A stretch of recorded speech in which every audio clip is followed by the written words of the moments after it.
I want to bring in CNN political analyst and senior political correspondent for the New York Times, Maggie Haberman, who was in that courtroom today as all of this was playing out.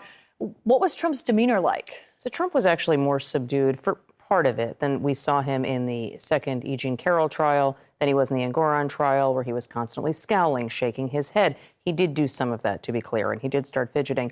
He got most visibly irritated, and this is right before the ruling came down, reducing the size of the bond, as Justice Merchan was questioning Trump's lead lawyer, Todd Blanche, who had a rough morning with Justice Merchan.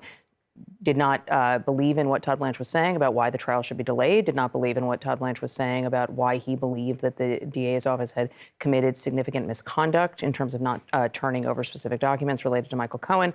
And this went on and on and on for a while. And Trump was just staring at his lead lawyer as this was going on. Now, my understanding is that Trump was directing his ire toward Merchan, not toward his lawyer. And we know Trump can be very tough on his legal teams. But then he got this reprieve. And so after that, he was entirely changed in his demeanor when he came back into the courtroom after You could tell that his mood had shifted. 100%. And he was smiling at somebody in the audience, and he sat down and was less irritated. He shook his head and made sort of one of these faces we've come to see him make when the judge set the trial date. But that was unusual this morning. What do you think it'll be like, though? I mean, do you think it's set in for him that the trial's actually starting in 3 weeks? Absolutely not. Now, I'm told that he does understand that this is not likely that he's going to win on appeal. It's a slim to none chance in trying to delay this further, and that the trial will start in 21 days. But I don't think this is going to become real for him until we get much closer to it. And Kaitlan, I have to say that sitting in that courtroom for him 4 days a week, there's going to be a pause on Wednesdays, but 4 days a week in this very dingy sort of bonfire of the vanities type courtroom is going to be pretty interesting to watch. I mean, for someone, though, who kind of is described as stuck in the 1980s. Correct. Preserved in amber. Yeah.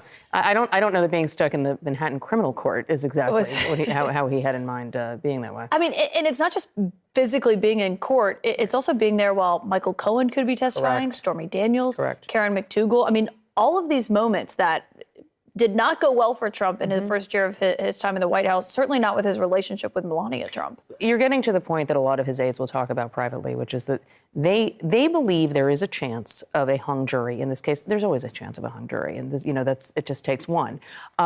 They know, and they believe that even if he's convicted, that it's not the worst fact set for him legally. Now, maybe that's true when you compare it to, conspiracy to defraud the United States in terms of the J6 trial or the documents case in Florida. But it is a set of personal details that really get under his skin. As you noted, remember, he would, in White House meetings, just start talking about how, he didn't actually have an affair with Stormy Daniels, and he would ask people what they thought of calling her horseface and on and on and on. And so this is going to get under his skin. What that means in terms of how he acts outside the courtroom, how he acts on the campaign trail, I think remains to be seen. But we have seen his ire with these cases bleed into his rallies, and I anticipate that will be the same because he's likely going to be doing events on weekends.